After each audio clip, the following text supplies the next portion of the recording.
G'day guys, welcome to round 1 of the GSRC GT3 series. Today we're racing at Watkins Glen and this is my debut in the GT3, so the stakes are high, very nervous coming into it. And just as I'm nervous, I come into the server to find it is an absolutely full to the brim lobby. We have 60 people competing in this race, that's 6 and a 0. That is a ridiculous number. That's like 24-hour enduro race number. I cannot believe it. This is definitely a race you guys are going to have to watch till the end because it's probably the most intense race of my life. Alright, coming into qualifying now, and for better or for worse, we have 30 minutes of open qualifying, which means look, this is the pit lane exit for qualifying. I've never seen qualifying this busy. It is actually unreal. Right, so I come a little late to the party, but as you come out, there's constant traffic. There's no way to get out cleanly. I get stuck behind this Porsche. We both are just waiting for cars to come by. I get a little bit of a gap. I throttle down with another car coming by, so I get off the road. And then finally, we do have an actual real gap behind us, so we can comfortably enter the track, get up to speed. There were a lot of people who didn't understand the fact that you might need to slow, if not even slow to a stop when exiting the pit during quali. There was quite a bit of trouble, but coming into our lap now, this is our heater lap. I'm not going to show you the whole qualifying session, but we managed to avoid traffic on this lap. Brake at the 300, just a little bit soft, try and grab that first section of the apex, come out wide, try to get use as much of that curb as possible. I probably could have been a bit more over, let you carry that speed. Going up that hill, it's not as important in the 86, but definitely still important. You want to be carrying as much speed as possible, and it's probably the longest straight. I think is the longest straight on the track, so every kilometre of speed you manage to keep through that corner, it's just better. Brake at the line a little bit, just tap the brake, get the car rotated. You want to be full throttle on that second apex there, or the one after the red apex. This one's a little lift, full throttle by when you come by that concrete on the side of the road. Try and come out wide. Brake about 3 car lengths before the little, I think it's like not a vent, a drain or something on the side of the road. Brake at the 200 here, just a little trail brake up, let the uphill, the elevation change, do most of the braking. Then full throttle up, try to use that concrete, the little extension on the side of the road. Use all the track you can. Here, brake at the 200, gentle, back down, I think second, power on, try and use that curve on the outside. Again, it's Watkins Glen, you just want to use the whole track as you can.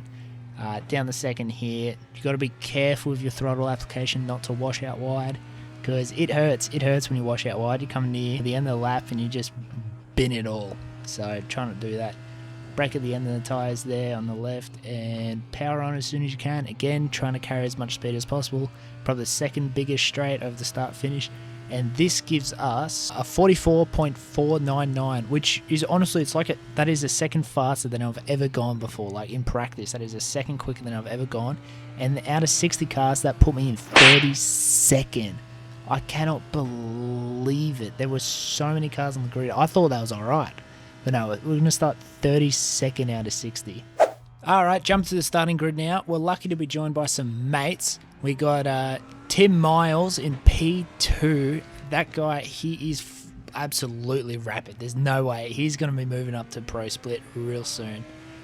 We got Mitchell Noble, P26. And we got Harrison Rayner and Liam Amos in P49, P50 respectively.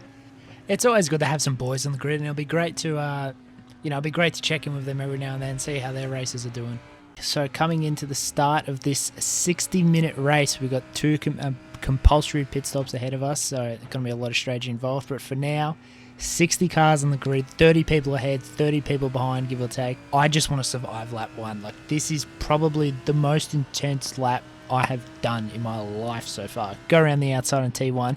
You don't usually want to be on the outside on the first corner, because if anything happens, they get pushed out into you. A lot of chaos on the left, bit of chaos happening on the left, on the right. Able to survive though. We've got a bit quicker than the cars ahead, but honestly, I'm not going to push my luck. I'm not going to try and make no overtakes. I lift, give them the space. There is a car to my right, which is making me very nervous. Bit more smoke and chaos coming down here. Give it a little bit of lift. Car ahead goes to the right, almost dings me. I'm able to get out of the way, sneak through this portable chicane that's just popped up with all the cars pulled over. Come through the entrance into the bus stop now. We get quite a bit of a run, but we're not able to use it because of all the cars again all over the place. fighting for our lives. Car on the inside of T7, I think it is. I don't know, I'll go back and check and I'll cry when I find out I'm wrong.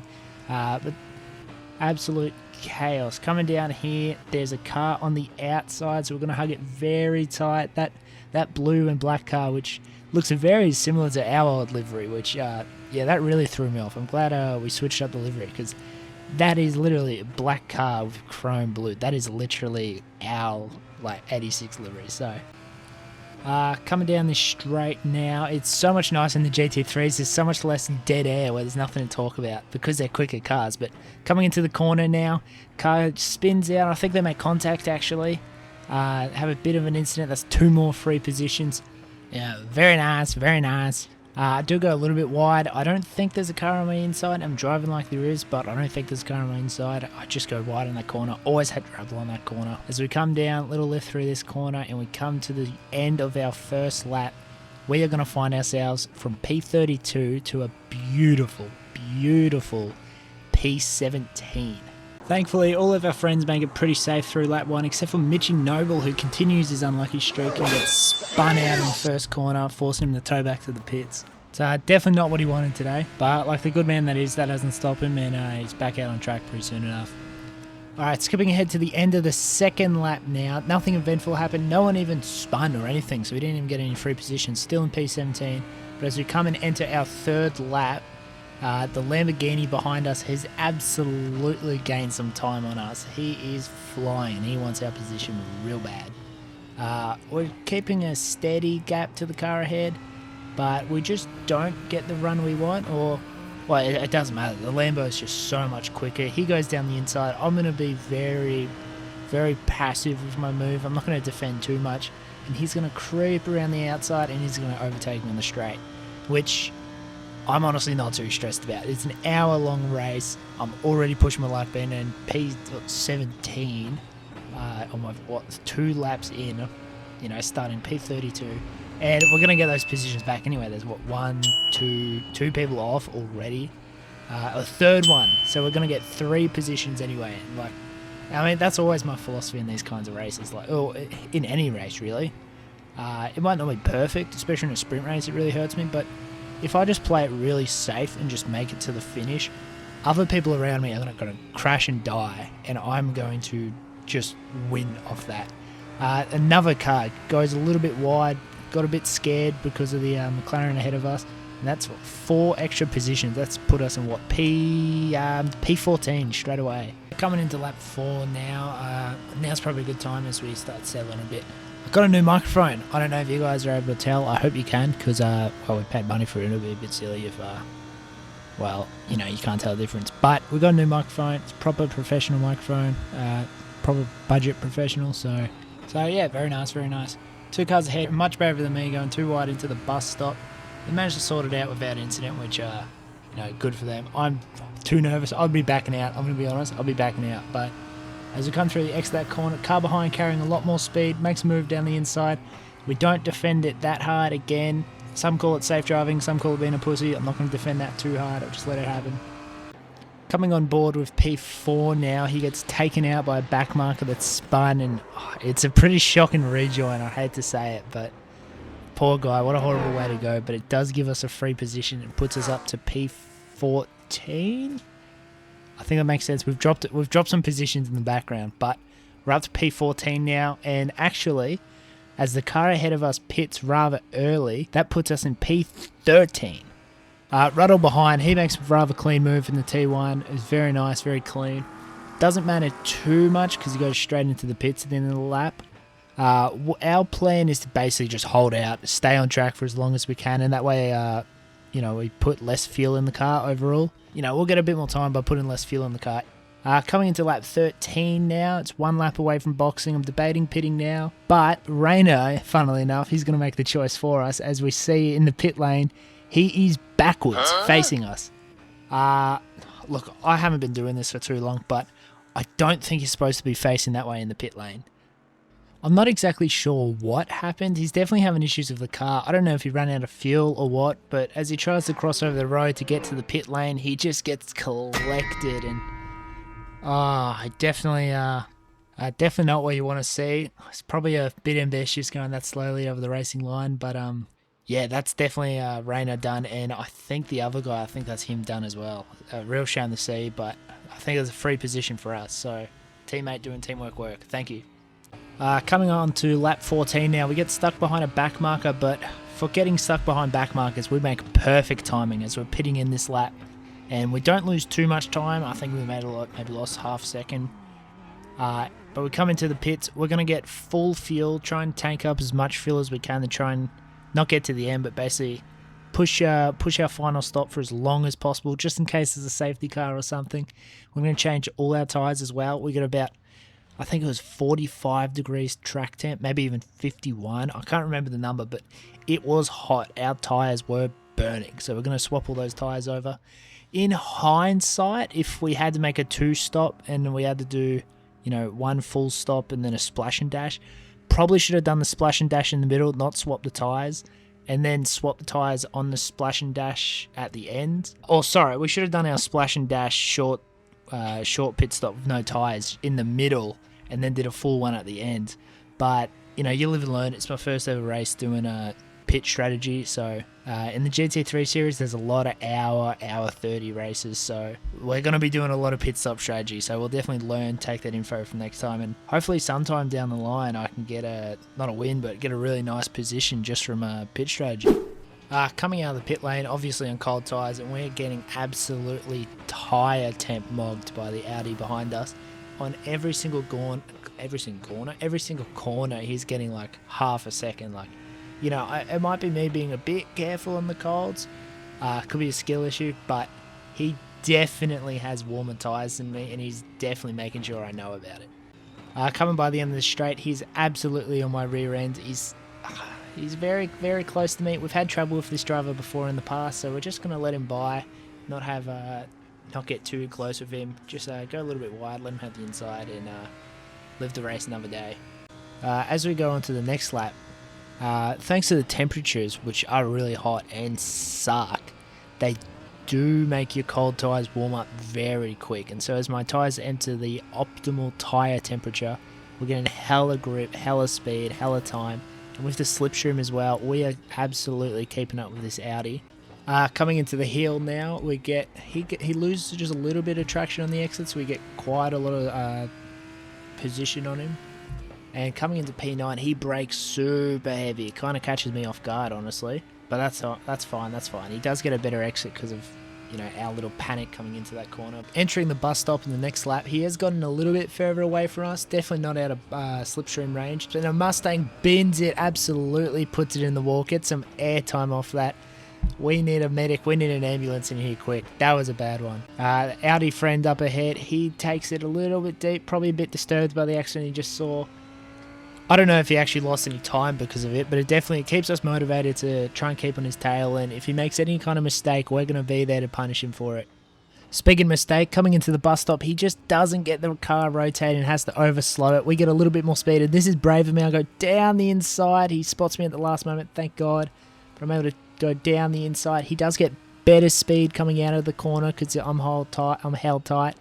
I brake a little bit late, trying to keep the position. He's got the inside though, it's not going to matter. He's able to get that position back.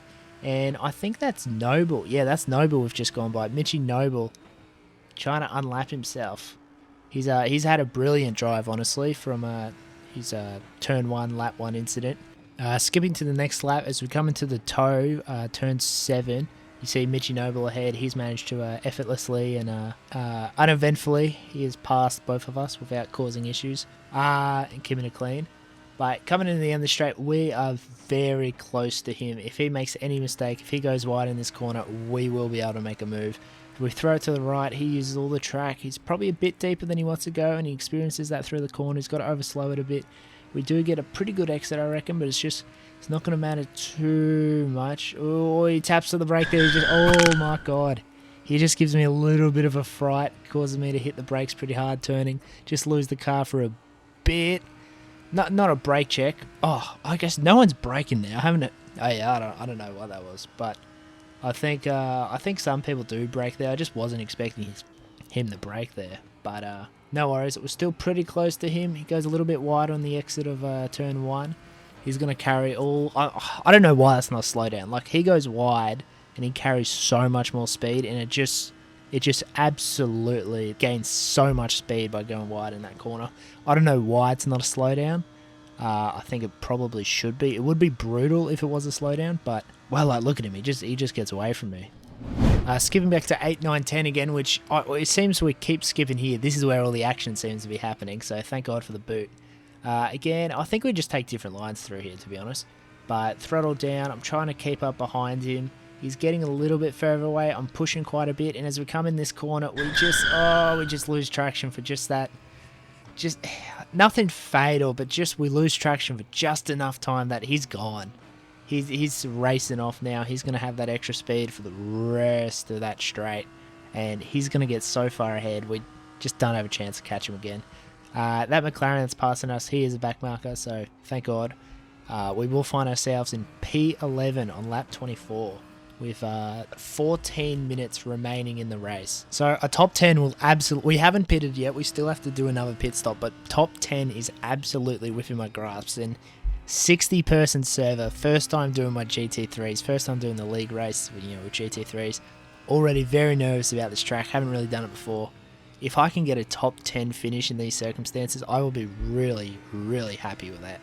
So lap 28, we're going to find ourselves coming into the pits. The pits is absolutely very sketchy. It's hard to enter here. I'm very glad I'm allowed to cross that yellow line without getting in trouble, because having to brake before the corner just to get the line right, to get in within the lines, very sketchy, very sketchy. But originally the plan was just to swap my left tyres, but there's only 5 minutes left in the session, so honestly, I'm just going to splash and dash and try and make my way to the end. Get a very quick pit stop. We're able to come out rather quickly.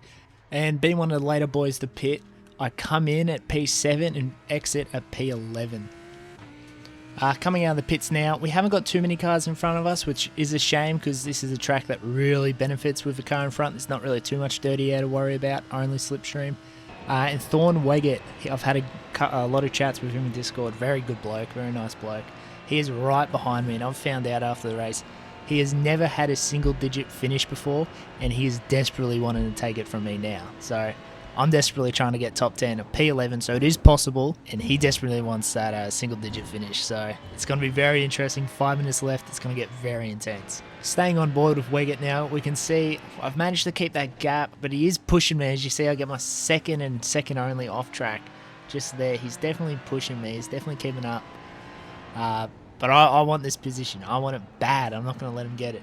And as both of us cross the start-finish line to start lap 32, the anti-penultimate lap, we move up to P9 and P10 respectively. I've got the single-digit finish he wants. I've got my top 10 finish we want.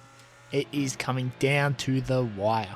Back on board with Weggett. He set his fastest lap this lap, trying to keep up, and well, unfortunately for him, bloody fortunate for us, it's just not quick enough. And as we come by in the 33rd lap, the penultimate lap, I think it's been 60 minutes of racing already. We are still in P9, and we're able to keep that position from him. Coming into turn 1 now, I'm bloody stoked with my track usage here. I'm absolutely on the edge, absolutely maximising that corner to carry as much speed as possible. And it's going to help us all the way down this straight as we meet up with Dave Ruddle and his McLaren again. I don't know what's happened to him in this lap, but he's losing a ton of time. I don't know if he's hella lifting to try and fuel save or something. I don't know if he's got damage or what. Well, I don't think he's got damage, because his pace does pick up again, but in this lap specifically, we just gained so much on him.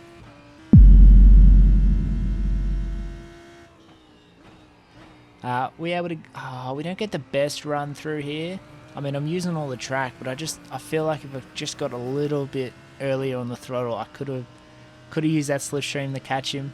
So he's going to maintain that gap down the straight here. As we get to the bus stop, we make the most progress in the lap towards him. He's just a little bit slower on the exit, and we get quite some time. I think we grab more on the curb on the outside, and that gives us the extra time, but I think it overheats my tyres, and maybe I just don't get as good as an exit on this next upcoming corner. So he's going to maintain that gap, and honestly, for the rest of the lap, he just maintains the gap up until the end as we enter the infamous hill and all that, the 8, 9, 10 I think it is. We're all bunched up. There's only 3 corners left, but we're definitely bunched up a lot closer. One mistake from him ahead, and we could get the gap. We could make the move on him. He is a little slow in that corner. We do get very close to him in the mid corner. Here, it's a little lift, not too much that can be done. It's all going to come down to this corner. Who's going to get the better exit on the final lap, final corner? He does a little bit of braking, and we both just get decent exits. And that is going to be the race. We're going to finish it in P9, which I am beyond stoked about. Like, I was super nervous coming into this race. I wasn't feeling the track. First time in the GT3, and it was 60 people. Absolutely not what I was expecting, but to bring home P9 on track, it's just absolutely unreal. Having a look at the results, and it seems there was quite a few disqualifications. I think it was from people in the wrong split. I think there were a lot of pro drivers, or people who have been promoted and all that kind of stuff. And so I have finished P6 officially, which I'm very happy with. Like, P6 finish is pretty nice. Out of 60 people, if I finish P6, that's awesome. I'm really stoked with that. But what GSRC does, and I think this is actually a really awesome system, also because it benefits me as a cleaner driver, is that if you get under 3 incident points, you get 4 bonus points, which means I finished P6, but I got those bonus points. I only had 2 incident points. And so that gave me more points than the person ahead of me, so I'm currently P5 in the championship, which is absolutely unreal. Shout out to our boys as well. Tim Miles, he's starting P2. He finished winning the race. Congratulations. Liam Amos, he started P50 and brought it all the way up to P22, which is pretty awesome result. Big climb there. Mitchy Noble, after his little incident on lap 1, turn 1, he managed to bring it to P37, which is a pretty good result considering he was, brought straight to the pits in the first lap. And Harrison Rayner, he was the unfortunate victim of this race. He finished P49. He started P49, finished P49, so a relatively stable drive from him, honestly.